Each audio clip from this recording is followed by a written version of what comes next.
महात्मा बुद्ध की प्रेरणादायक कहानी से आज हम जानेंगे कि इस दुनिया में कोई गरीब नहीं है।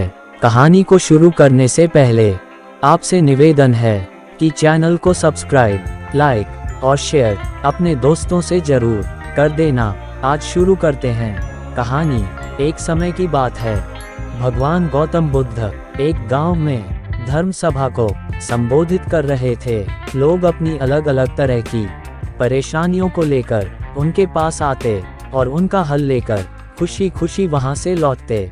उसी गांव में एक बहुत गरीब आदमी रहता था। वह सुबह आकर सड़क के किनारे बैठ जाता और सारा दिन भीख मांगता था और महात्मा बुद्ध के उपदेश शिविर में आने जाने वाले लोगों को बड़े ध्यान से देखता। उसे बड़ा आश्चर्य होता था कि लोग शिविर में बड़े दुखी चेहरे लेकर जाते हैं, लेकिन जब वापस आते हैं तो बड़े खुश और प्रसन्न दिखाई देते हैं। उस गरीब को एक दिन ख्याल आया कि क्यों ना वो भी अपनी समस्या को भगवान के समक्ष रखे।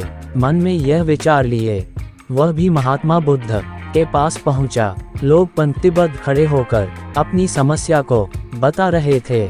जब उसकी बारी आई तो उसने सबसे पहले महात्मा बुद्ध को प्रणाम किया और फिर कहा, भगवान, इस गांव में लगभग सभी लोग खुश और समृद्ध है, फिर मैं ही क्यों गरीब हूँ।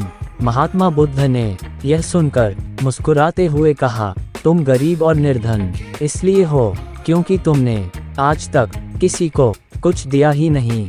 यह सुनकर वह गरीब व्यक्ति बड़ा आश्चर्यचकित हुआ और बोला, भगवान, मेरे पास भला दूसरों को देने के लिए क्या होगा। मेरा तो स्वयं का गुजारा बहुत मुश्किल से हो पाता है। लोगों से भीख मांगकर अपना पेट भरता हूँ। भगवान बुद्ध कुछ देर शांत रहे, फिर बोले, तुम बड़े अज्ञानी हो।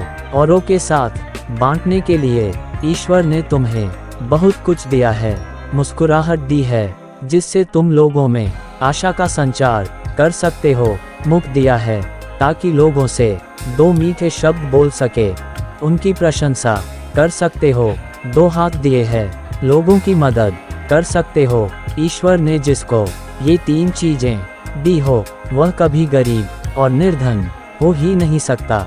निर्धनता का विचार आदमी के मन में होता है, यह तो गरीबी एक भ्रम है, इसे निकाल दो। कभी भी मन में निर्धनता का भाव उत्पन्न न होने दो, गरीबी अपने आप दूर हो जाएगी। भगवान बुद्ध का यह संदेश सुनकर उस आदमी का चेहरा चमक उठा और उसने इस उपदेश को अपने जीवन में उतारा, जिससे वह फिर कभी दुखी नहीं हुआ।